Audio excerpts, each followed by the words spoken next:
Kedua, dilarang mengusik pohon beringin di Fakultas Teknik. Apabila ada mahasiswa maupun mahasiswi yang mengganggu pohon beringin ini dengan cara mencabut daunnya, menggores-goreskan batang pohonnya, atau bahkan mendebang pohonnya, maka hal sial akan menimpanya. Hal tersebutlah yang menjadi alasan mengapa setiap melewati jembatan Fakultas Pertanian ini disarankan mengucapkan salam atau permisi. Jika tidak dilakukan, mungkin orang yang melewati jembatan tersebut akan diganggu.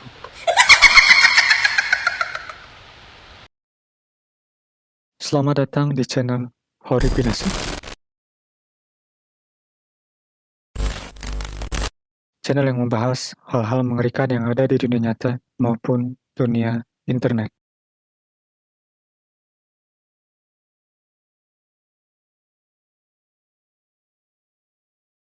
Di video ini, aku akan membahas salah satu mitos yang menurutku paling horor di Indonesia. Cerita mitos-mitos horor di video ini merupakan cerita mitos yang ada di UGM atau Universitas Gadjah Mada. Buat yang belum tahu, UGM merupakan sebuah lembaga pendidikan negeri yang berada di daerah istimewa Yogyakarta. Dalam sejarahnya, UGM menjadi perguruan tinggi pertama yang didirikan oleh pemerintah Indonesia setelah Indonesia merdeka. Pada tanggal 19 Desember 1949, UGM resmi didirikan sesuai dengan peraturan pemerintah nomor 23 tahun 1949, di mana peraturan pemerintah ini mengatur tentang penggabungan perguruan tinggi menjadi universitas pada tanggal 16 Desember 1949. Jadi pada intinya, UGM merupakan kampus tertua yang berada di Indonesia. Seiring berkembangnya waktu dan zaman, mitos-mitos yang ada tersebar secara generasi ke generasi. Dengan adanya mitos-mitos tersebut, maka hal itu diperkuat dengan adanya UGM di tengah-tengah masyarakat Provinsi Yogyakarta, di mana masyarakat Provinsi Yogyakarta kebanyakan masih memiliki beragam legenda. Mitos-mitos tersebut terkadang berupa pantangan yang apabila dilanggar, maka akan berdampak serius bagi pelakunya. Jangan lupa untuk sukai video ini dan subscribe juga agar channel ini semakin terus berkembang. Terima kasih. Berikut ini ada beberapa mitos-mitos terseram yang ada di UGM. Pertama, dilarang foto di depan gerbang utama kampus UGM.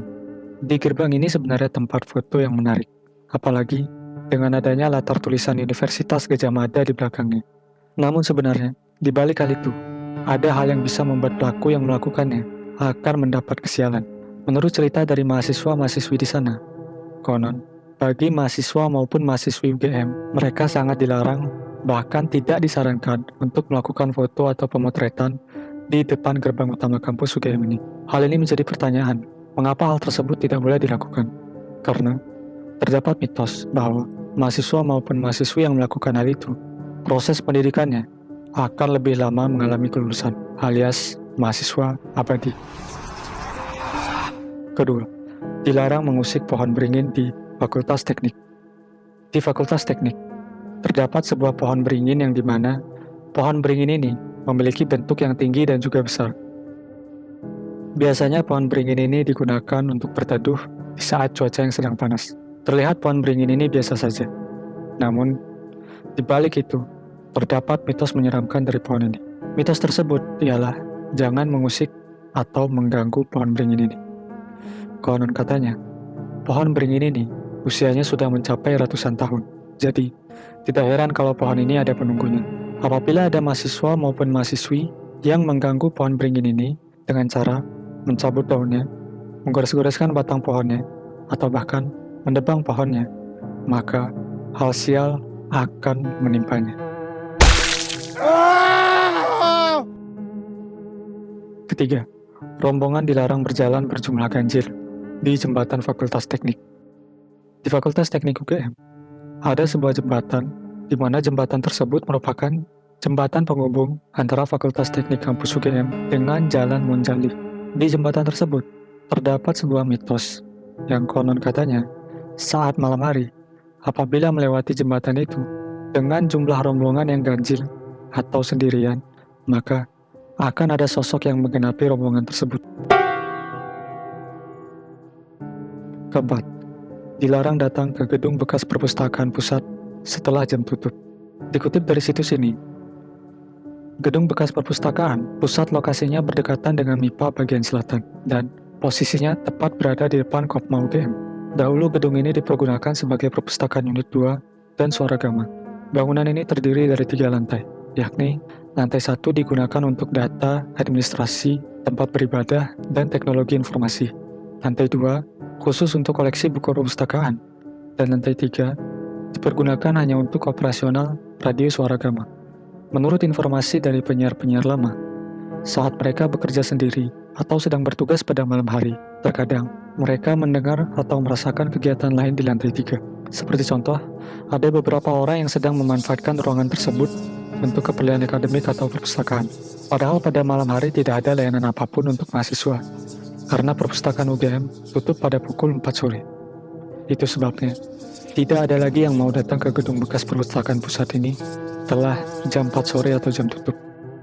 Kelima, dilarang sendirian datang ke gelanggang mahasiswa UGM di malam hari. Gelanggang mahasiswa UGM merupakan tempat pusat kegiatan mahasiswa, di mana bangunan tersebut dibangun sejak tahun 70-an. Tidak heran bahwa banyak makhluk-makhluk astral yang menghuni gelanggang mahasiswa ini. Pada saat siang hari, bangunan ini mungkin terlihat biasa saja, tapi tidak pada saat malam hari. Bangunan tersebut terasa mencekam, terutama saat datang sendirian ke sana. Bagian dalam dan belakang bangunan seringkali terlihat beberapa sosok hantu. Sosok tersebut berupa kuntilanak, kakek tua, wanita misterius yang tertawa, hingga pria yang muncul lalu menghilang begitu saja. Sosok-sosok hantu tersebut terkadang tidak hanya diam begitu saja, melainkan mereka terkadang memainkan alat musik berupa gamelan di bagian ruang gamelan.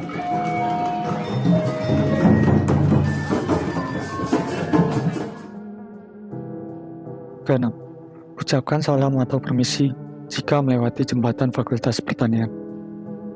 Jembatan Fakultas Pertanian merupakan jembatan yang menghubungkan Fakultas Pertanian dengan Laboratorium Diagnostik Fakultas Kedokteran Hewan Gedung Lama.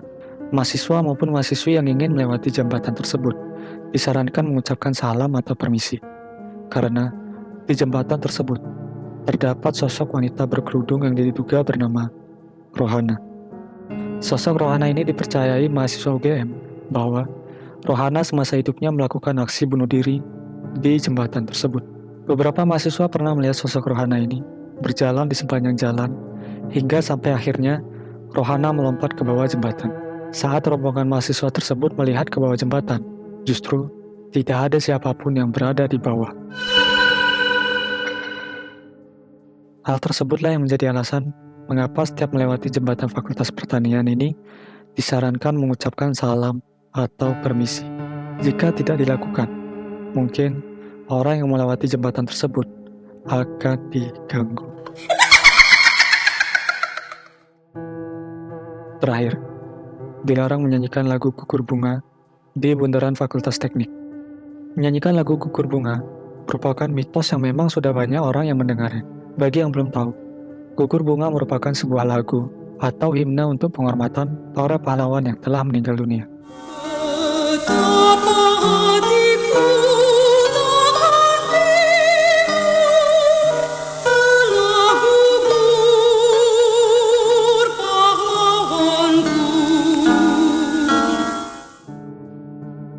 Konon, jika menyanyikan lagu ini sendirian di dekat bundaran Fakultas Teknik pada saat malam hari, maka akan muncul sosok hantu penunggu.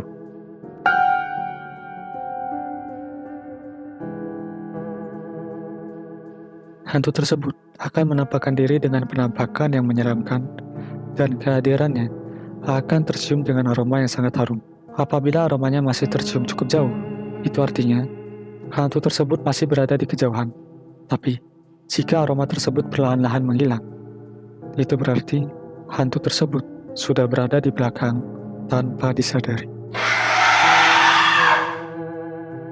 Ada sebuah pengalaman dari salah satu mahasiswa UGM bernama WS. Dia bercerita di salah satu platform internet soal pengalamannya kuliah di UGM. WS pernah mendengar cerita dari temannya bahwa temannya itu pernah mengalami kejadian aneh setelah menyanyikan lagu Gugur Bunga. Katanya, dia bernyanyi seolah-olah menantang hantu penunggu yang ada di sana. Tapi setelah dia bernyanyi, tidak terjadi apa-apa. Saat temannya ini pulang dan tiba di tempat kosnya, tiba-tiba dia dijatuhi banyak rambut. Awalnya dia berpikir itu bulu kakinya yang rontok. Tapi setelah disapu, beberapa menit ada lagi dan jumlahnya makin banyak dari sebelumnya. Hingga pada akhirnya, dia pergi mengungsi ke kosan temannya karena ketakutan. Itu saja mitos-mitos horor yang ada di UGM Yogyakarta. Seiring berkembangnya waktu dan zaman, mitos-mitos ini diduga masih tetap ada. Sebagian orang mungkin percaya bahwa hal-hal itu ada, dan sebagian orang lainnya mungkin tidak. Selagi kita punya iman atau kepercayaan yang kuat terhadap Tuhan Yang Maha Esa, yakinlah bahwa kita pasti akan dilindungi olehnya. Akhir kata aku ucapkan terima kasih sudah menonton, dan sampai jumpa di video selanjutnya.